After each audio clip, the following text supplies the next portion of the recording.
Hi అండి, welcome to our channel Brahmamudi serial. ఈరోజు ఏం జరగబోతుందో తెలుసుకునే ముందు వీడియోని లైక్ చేసి ఛానల్ని సబ్స్క్రైబ్ చేసుకోండి. రాజు లక్కీ కలిసి రేఖను ₹1,00,00,000 కోసం డిమాండ్ చేస్తూ ఉంటారు.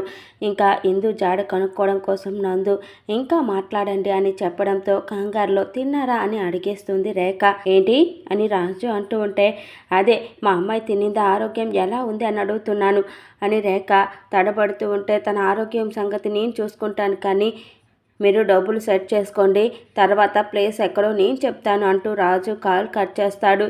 ట్రేస్ అవుట్ అయిందా అని నందు అడుగుతూ ఉంటే, మేడం లొకేషన్ ఎక్కడుందో తెలిసింది, ఆ ఏరియా కనిపెట్టాను మేడం అని కానిస్టేబుల్ చెప్తూ ఉంటే, ఎగ్జాక్ట్ లొకేషన్ తెలియకపోయినా వాళ్ళు ఏ ఏరియాలో ఉన్నారో తెలిసింది, దాన్ని బట్టి మనం సేవ్ చెయ్యొచ్చు అంటూ నందు లొకేషన్ చూస్తూ ఉంటుంది. రేఖ అంత డబ్బులంటే మనం ఎక్కడి నుంచి తీసుకొస్తాం అని భూషణ్ అంటూ ఉంటే, అంత డబ్బు మనకి చక్రి తప్ప ఇంకెవరిస్తారు అని రేఖ అంటుంది. వాడు చచ్చినా ఇవ్వడు రేఖ, లాస్ట్ టైం అంటే నువ్వు ఏదో మేనేజ్ చేసి వాడి దగ్గర డబ్బులు లాగేశావు, కానీ ఈ హిందూ బర్త్డే అయిపోగానే మనకి డబ్బులు వస్తాయని వాడికి బాగా తెలుసు. ఇప్పుడు తిరిగి మనల్ని అడుగుతాడు తప్ప వాడు రూపాయి కూడా ఇవ్వడు అని భూషణ్ అంటూ ఉంటే, ఇదే మనకున్న చివరి అవకాశం భూషణ్, ఏదో ఒకటి చెయ్యాలి, మన అదృష్టం బాగుండి ఈ పోలీసులు పట్టుకుంటే సరే, లేకపోతే మాత్రం ఆ కోటి ఇచ్చి దాన్ని తీసుకొస్తేనే కానీ ఈ ఆస్తి మన సొంతం అవ్వదు అని రేఖ టెన్షన్ పడుతూ ఉంటుంది. మరోవైపు లెక్కి, మామ ఈ ₹1,00,00,000 మనకి 50 lakhs వస్తుంది కదా, ఆ డబ్బుల్లో సాహుగాడికి 10 లక్షలు పోయినా మనకి 40 లక్షలు ఉంటుంది మామ, ఆ డబ్బు రాగానే బ్రాండెడ్ బట్టలు తీసుకోవాలి అని లక్కీ అంటూ ఉంటే, రే 40 లక్షలు వస్తుంటే బ్రాండెడ్ బట్టలు తీసుకుంటావా చీప్గా అని రాజు అంటాడు. చీప్గా అంటావేంటినా, మనం పుట్టినప్పటి నుంచి మనం ఎప్పుడైనా షోరూమ్కి వెళ్ళి బట్టలు తీసుకున్నామా, ఆ ఎర్రగడ్డలో ఈ సెకండ్ హ్యాండిల్ బట్టలు తప్ప. అందుకే మామ డబ్బులు రాగానే మంచి కారు కొనుక్కొని బంజారా హిల్స్లో బ్రాండెడ్ షోరూమ్కి వెళ్ళి 10 జతల బట్టలు కొనేయాలి మామ అని లక్కీ అంటూ ఉంటే, రే డబ్బులు కనబడగానే కార్లు బైకులు కొనేస్తే మళ్ళీ మనం రోడ్డు మీదకే వస్తాంరా. అరే నాన్న, మనం మిడిల్ క్లాస్ అనుకుంటున్నావా, మనం పేదరికంలో బతుకుతున్నాంరా. మిడిల్ క్లాస్ అంటే మినిమం 3 కోట్ల పైన ఉన్న వాళ్ళని మిడిల్ క్లాస్ అంటారు అని రాజు అంటాడు. ఏంటి 3 కోట్లు ఉన్న వాళ్ళు కూడా మిడిల్ క్లాసేనా, అలా అయితే మనం రిచ్ క్లాస్కి ఎప్పుడు వెళ్తాంరా అని లక్కీ అంటాడు. మనకు వచ్చే 40 లక్షల్ని జాగ్రత్తగా బిజినెస్లో పెట్టి డబ్బులు సంపాదించినప్పుడు అని రాజు అంటూ ఉంటే, ఇంకా ఇంతలో కాలింగ్ బెల్ మోగుతుంది. సత్యం కాలింగ్ బెల్ కూడా మోగింది, వెళ్ళి ఎవరో చూడు అని రాజు చెప్పడంతో లక్కీ డోర్ ఓపెన్ చేస్తాడు. ఇంకా ఎదురుగా పోలీసులను చూసి లక్కీ షాక్ అవుతూ టెన్షన్ పడిపోతూ ఉంటాడు. కానిస్టేబుల్స్ మొత్తం వెతకండి అంటూ ఇంటి లోపలికి వచ్చేస్తూ ఉంటే, ఏంటి సార్ ఇలా లోపలికి వచ్చేస్తున్నారేంటి, రాకూడదని కాదు ఎందుకు వచ్చారా అని రాజు అడ్డుకుంటూ ఉంటాడు. మీ ఇల్లు మొత్తం సోదా చెయ్యాలి అని ఇన్స్పెక్టర్ చెప్పడంతో, సోదా చెయ్యాలా, ఎందుకు సార్ అని రాజు షాక్ అవుతూ ఉంటాడు. ప్రూఫ్ చూపించాలా, వాళ్ళ పర్మిషన్ లేకుండా ఇల్లు వెతకూడదు అని ఇన్స్పెక్టర్ అంటూ ఉంటే, కరెక్ట్గా చెప్పారు సార్, మేము పర్మిషన్ ఇవ్వం, దొరికిపోతాం అని లక్కీ నోరు జాడడంతో, రే అని రాజు టెన్షన్ పడుతూ ఉంటాడు. ఏంటి దొరికిపోతారా అని ఇన్స్పెక్టర్ షాక్ అవుతూ ఉంటే, అదే సార్ మా ఇల్లు అంత క్లీన్గా లేదు, మీరు చూస్తే ఎలా ఉందేంటని చీప్గా అనుకుంటారు కదా, అందుకే మా వాడు అలా అంటున్నాడు, అసలు ప్రాబ్లం ఏంటి సార్ అని రాజు అడుగుతాడు.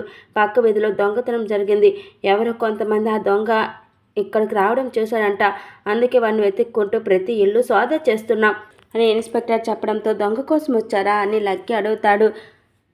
సడన్గా పోలీసులు ఇంటికి రావడంతో కంగారు పడతాం కదా అని రాజు అంటూ ఉంటే, అర్థం చేసుకోగలను, కానీ ఆ దొంగ చాలా డేంజర్, ఇప్పటికే చాలా మందిని చంపేశాడు, ఒకవేళ మీ ఇంట్లో దాక్కొని ఉంటే మీకే ప్రమాదం, ఒకసారి మీ ఇల్లు మొత్తం వెతుకుతాం అని ఇన్స్పెక్టర్ అంటూ ఉంటే, అక్కర్లేదు సార్ మా ఇల్లు ఏమైనా బంగ్లానా కనిపించకపోవడానికి, కనిపించేస్తాడులేండి అంటూ లక్కీ ఆపేస్తూ ఉంటాడు.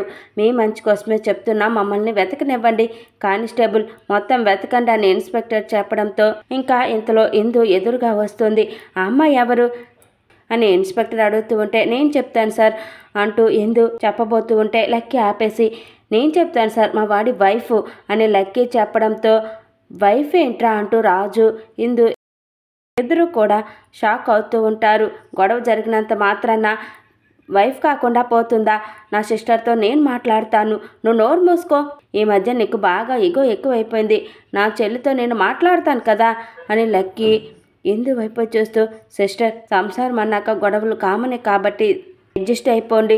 నాకు తెలుసు మీకు కోపం వస్తుందని, కానీ ఒక్కసారి మా వాడి మొహం చూడండి. మీరు గనక వాడిని వదిలేస్తే పిచ్చోడైపోతాడు సిస్టర్. పైకి హీరోలా బిల్డప్ ఇస్తాడు, బోల్డ్ అంత బల్బు ఉన్నట్టు కనిపిస్తాడు. వీడు అమాయకపు చక్రవర్తి సిస్టర్. నోట్లో వేలు పెట్టిన కొరకని పిచ్చి మహారాజు వాడు అని లక్కీ అంటూ ఉంటే, రే లక్కీ అని రాజు ఆపుతూ ఉంటాడు. చూడు అని ఎందు అంటూ ఉంటే, నువ్వు మాట్లాడినా నా మీద ఒట్టే సిస్టర్, నేను మాట్లాడుతున్నాను కదా. మీరిద్దరూ జీవితాంతం కలిసి ఉంటారని మీ ఇంట్లో వాళ్ళని ఎదిరించి పెళ్లి చేశాను. దయచేసి నా నమ్మకాన్ని చంపకండి. కావాలంటే మా వాడి తరపున నేను కాళ్ళు పట్టుకుంటాను అంటూ లక్కీ ఇందు కాళ్ళపై పడిపోతాడు. ఈ ఒక్కసారికి ఒప్పుకోండి సిస్టర్. నా లైఫ్లో ఇంకెప్పుడు మిమ్మల్ని ఏ ఫేవర్ అడగను. దయచేసి ఈ ప్రమాదం నుంచి బయటపడేయండి సార్. ప్లీజ్ సిస్టర్ ప్లీజ్ అంటూ లక్కీ ప్రాధేయపడుతూ ఉంటాడు. పైకి లేరా, నిజంగా నిన్ను చూస్తుంటే నాకు చాలా గర్వంగా ఉంది. ఈ రోజుల్లో కూడా ఇలాంటి ఫ్రెండ్స్ ఉంటారా? ఇలాంటి ఫ్రెండ్ దొరకడం మీ ఇద్దరు అదృష్టం. ఈ మధ్య కాలంలో విడిపోవడం అనేది చాలా ఫ్యాషన్ అయిపోయింది. ఈగోలకు పోయి సంసారాన్ని నాశనం చేసుకోకండి. మీ ఫ్రెండ్ చెప్పినట్టు విని పద్ధతిగా కాపురం చేసుకోండి. అవకాశం దొరికితే విడగొడదామని చూసే మనుషుల మధ్యలో మీ వాడు ఆనిముత్యం. ఎక్కడైనా బుద్ధి తెచ్చుకొని పద్ధతిగా కలిసి ఉండండి అని ఇన్స్పెక్టర్ అంటూ ఉంటే, నా బాధను అర్థం చేసుకున్నందుకు thank you so much sir అని లక్కీ అంటాడు. నేనే నీకు సారీ చెప్పాలి. ఇద్దరిని కలపడానికి ఎంత కష్టపడుతుంటే నేను వచ్చి నిన్ను డిస్టర్బ్ చేశాను. వెళ్ళిపోతాం అని ఇన్స్పెక్టర్ అంటూ ఉంటే, మరి దొంగను పట్టుకోరా సార్ అని లక్కీ అడుగుతాడు. ఇన్ని గొడవల మధ్య వాడు ఎక్కడుంటాడు? ఎప్పుడో వెళ్ళిపోయి ఉంటాడు. మీరు మాట్లాడుకోండి అని చెప్పి పోలీసులు అక్కడి నుంచి వెళ్ళిపోతారు. మరోవైపు నందు వెంకీని తీసుకొని ఇందు కోసం వెతకడానికి ఆ ఏరియాకి వస్తుంది. నందు ప్లీజ్ నందు ఒక్కసారి హెల్ప్ చేయి నందు అని వెంకీ అడుగుతూ ఉంటే, రే ఏంట్రా నీ గోలా, నేను ఎంత ముఖ్యమైన పనిలో ఉన్నానో నీకు తెలుసా అని నందు అంటూ ఉంటే, నేను నా లైఫ్ కాపాడుకోవడానికి ప్రయత్నిస్తున్నానని వెంకీ అంటాడు. నీకు సెన్స్ ఉందా? ఒక అమ్మాయి కిడ్నాప్ అయింది, ఎక్కడుందో కనిపించట్లేదు. ఫ్యామిలీ అంతా కంగారు పడుతున్నారు. తన్ని వెతికే ప్రయత్నంలో నేనుంటే నీకు ఇప్పుడు లవ్ ముఖ్యమైపోయిందా? ఎంతసేపు నీ గోలే తప్ప ఎదుటి వాళ్ళ సిచ్యువేషన్ ఏంటో అర్థం చేసుకోవా అని నందు సీరియస్ అవుతూ ఉంటే వెంకీ అమాయకంగా చూస్తూ ఉంటాడు. సరే సారీ, ఏదో టెన్షన్లో వచ్చేసాను అని నందు అనడంతో, అయితే హెల్ప్ చేస్తావా అని వెంకీ అడుగుతాడు. రే నన్ను చూస్తే అందరూ భయపడతారా? అలాంటిది నిన్ను చూసి భయపడేలా చేస్తున్నావు కదరా అని నందు అంటూ ఉంటే, నీ వల్లే కదా నందు నా లవ్ ప్రాబ్లంలో పడింది. మధ్యలో వదిలేసి వెళ్ళిపోవడం తప్పు కదా అని వెంకీ అంటూ ఉంటే, ఇప్పుడు నన్ను బ్లేమ్ చేస్తున్నావా అని నందు అంటుంది. ప్లీజ్ సహాయం చేయమంటున్నాను అని వెంకీ అడగడంతో, సరే ఇంతకీ అది ఎక్కడ చచ్చింది? ఇంకెవరు నీ గర్ల్ ఫ్రెండ్ అని నందు అడుగుతూ ఉంటే, ఎలా తెలుస్తుంది? నేను చేసిన పనికి నా మీద అలిగి నా ఫోన్ లిఫ్ట్ చేయట్లేదు, మెసేజ్కి రిప్లై కూడా ఇవ్వట్లేదు. అప్పటికి ఇంటి దగ్గరికి వెళ్ళి రోజంతా నిలబడ్డాను, బయటకు కూడా రాలేదు అని వెంకీ అంటూ ఉంటే, రే ఒక అమ్మాయి వెంట అలా పడితే నీ ప్రేమని అర్థం చేసుకోదురా, నిన్ను చీప్గా చూస్తుంది. సర్లే ముందు అది ఎక్కడుందో తెలుసుకో, తర్వాత ఏం చెయ్యాలో నేను చెప్తాను. అప్పటిదాకా నన్ను ప్రశాంతంగా నా పని నన్ను చేసుకోనివ్వు అని నందు అంటూ ఉంటే, ఈ మాట అన్నావు చాలు, తను ఎక్కడున్నా సరే. ఇంకా నందు వెంకీ వెళ్తూ ఉంటే ఇంతలో పోలీసులు ఎదురుగా వస్తారు. హాయ్ నందు, ఎలా ఉన్నావు అని అడుగుతూ ఉంటే, నేను బాగానే ఉన్నాను, మీరెలా ఉన్నారు అని నందు అంటుంది. ఆ మత్తు పదార్థాల కేసు ఏమైంది అని ఇన్స్పెక్టర్ అడుగుతూ ఉంటే, ఎక్కడ సార్, చివరి నిమిషంలో వాళ్ళు తప్పించుకున్నారు. అయినా వాళ్ళందరూ మీడియేటర్లు సార్, వాళ్ళని పట్టుకొని ప్రయోజనం లేదు. ఇదంతా చేస్తున్న మెయిన్ తలనే పట్టుకుంటాను. అయినా మీరేంటి సార్ ఇక్కడ అని నందు అడుగుతూ ఉంటే, ఈ పక్క వీధిలో దొంగతనం జరిగింది, వాడి కోసం వెతుకుతున్నాం అని ఇన్స్పెక్టర్ అంటూ ఉంటే, అయితే ఈ ఏరియాలో ఉన్న ఇల్లులు మొత్తం వెతికారా అని నందు అడుగుతుంది. వెతుకుతున్నాం. ఎందుకలా అడుగుతున్నాం అని ఇన్స్పెక్టర్ అడుగుతూ ఉంటే, ఒక కిడ్నాప్ కేసులో ఇందు అనే అమ్మాయిని మేము కూడా వెతుకుతున్నాం అని నందు అంటాడు. అవును, మా స్టేషన్లో విన్నాను, అనఫిషియల్గా డీల్ చేస్తున్నారంటే కదా అని ఇన్స్పెక్టర్ అడుగుతూ ఉంటే, అవును సార్, లొకేషన్ అయితే ఇదే చూపిస్తుంది, అందుకే వెతుకుతున్నాం. మీరు ఈ చుట్టుపక్కల ఇళ్లలో చూశారు కదా, అందులో ఎవరైనా సస్పిషియస్గా కనిపించారా? కిడ్నాప్ చేశారు కాబట్టి పోలీస్ డ్రెస్లో వెళ్ళిన మిమ్మల్ని చూసి తప్పకుండా వాళ్ళు కంగారు పడతారు. అలా ఎవరినైనా గమనించారా అని నందు అడగడంతో, అలా నాకు ఏం అనిపించలేదు నందు. ఇంతకీ ఆ కిడ్నాప్ అయిన అమ్మాయి ఫోటో ఏమైనా నీ దగ్గర ఉందా? తన్ని చూస్తే ఎక్కడైనా చూసానేమో చెప్తాను అని ఇన్స్పెక్టర్ అనడంతో నందు చూపించే లోపే ఫోన్ వస్తుంది.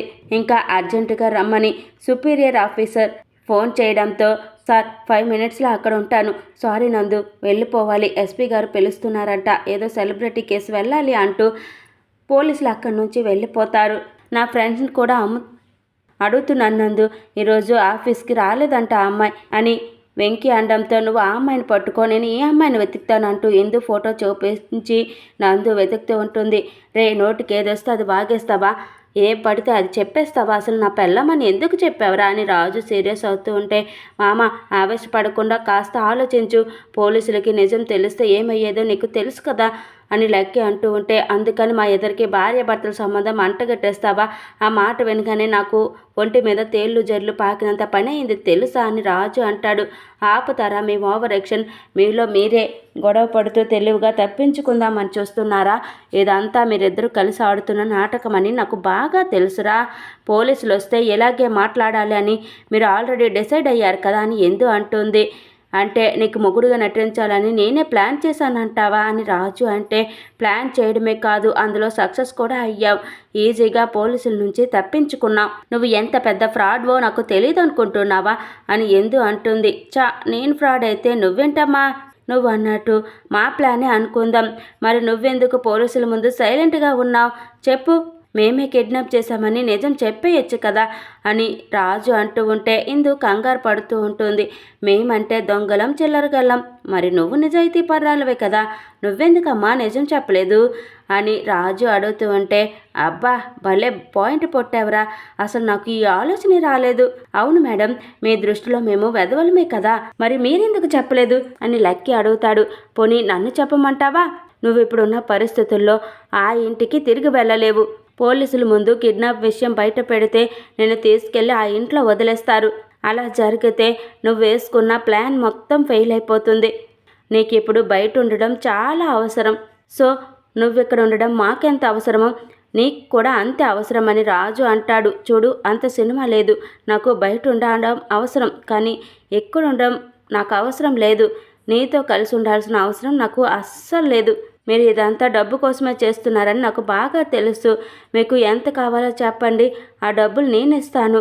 నన్ను మాత్రం ఇక్కడి నుంచి వెళ్ళనివ్వండి అని ఎందు అంటూ ఉంటే ఇంకా రాజు లక్కీ ఎందును చూసి నవ్వుకుంటూ ఉంటారు. రే, ఎందుకలా నవ్వుతున్నారు అని ఎందు అడుగుతూ ఉంటే, నువ్వంత పెద్ద జోక్ వేశావు. మరి నీకు బ్యాంక్ అకౌంట్ కూడా లేదు, ఆటో ఎక్కితే క్యాష్ తప్ప ఆన్లైన్లో కూడా పే చేయలేవు, అలాంటిది నువ్వు మా ₹1,00,00,000 ఇస్తావా అంటూ రాజు నవ్వుకుంటూ ఉంటాడు. నేను కిడ్నాప్ చేయకముందే నీ గురించి మొత్తం తెలుసుకున్నాం.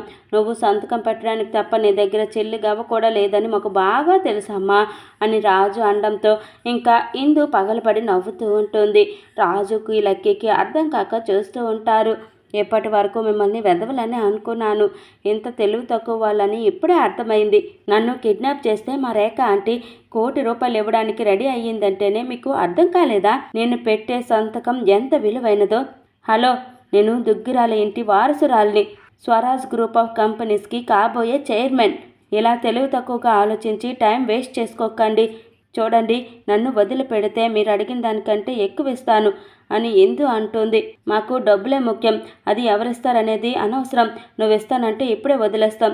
ఇచ్చేస్తావా అని రాజు అడుగుతూ ఉంటే, ఇప్పటికిప్పుడంటే నా వల్ల కాదు అని ఎందు అంటుంది. పోనీ ఎప్పుడు ఇస్తావు అని రాజు అడుగుతూ ఉంటే, నేను అనుకున్న ప్లాన్ సక్సెస్ అవ్వాలి, మా వాళ్ళని నేను కాపాడుకోవాలి, ఆ తర్వాత కంపెనీకి చైర్మన్గా బాధ్యతలు తీసుకోవాలి, అప్పుడు మీకు కావాల్సినంత డబ్బు ఇస్తాను అని ఎందు అంటూ ఉంటే, అంటే నువ్వు ఇప్పుడు బయటికి వెళ్ళి అనుకున్న సాధించి ఆ తర్వాత డబ్బులు ఇస్తావన్నమాట.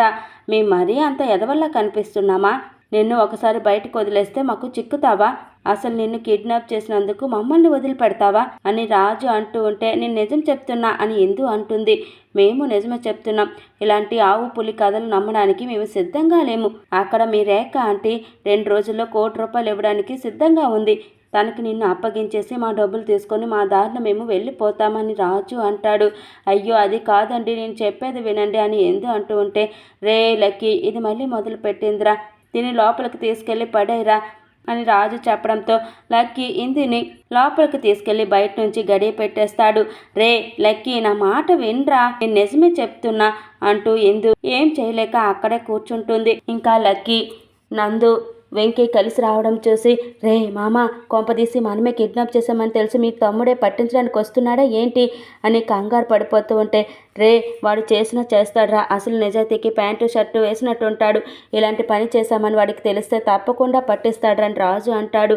ఈ అమ్మాయి చేతిలో మత్తు పదార్థాలు తీసుకొని పారిపోతున్న రోజే దొరికిపోవలసింది, ఇప్పుడు కానీ దొరికితే పోలీస్ స్టేషన్లో వేసి కుమ్మేస్తుంది మామ అంటూ లక్కీ టెన్షన్ పడుతూ ఉంటాడు. లేదురా, అక్కడ అమ్మాయిని గమనించు, ఏదో అడ్రస్ కోసం వెతుక్కుంటూ వస్తున్నట్టుంది, ఒకవేళ మనం అనుకున్నది అబద్ధమైతే అరే ఎందుకైనా మంచిదిరా, మనం లోపలికి వెళ్ళి దాక్కుందాం పద అంటూ రాజు లక్కీ ఇద్దరు కూడా లోపలికి వచ్చేసి కూర్చుని టెన్షన్ పడిపోతూ ఉంటారు. ఇంకా నందు రాజు ఉన్న ఇంటి వైపు చూస్తూ ఉంటే, ఏంటి అలా చూస్తున్నావని వెంకీ అడుగుతాడు.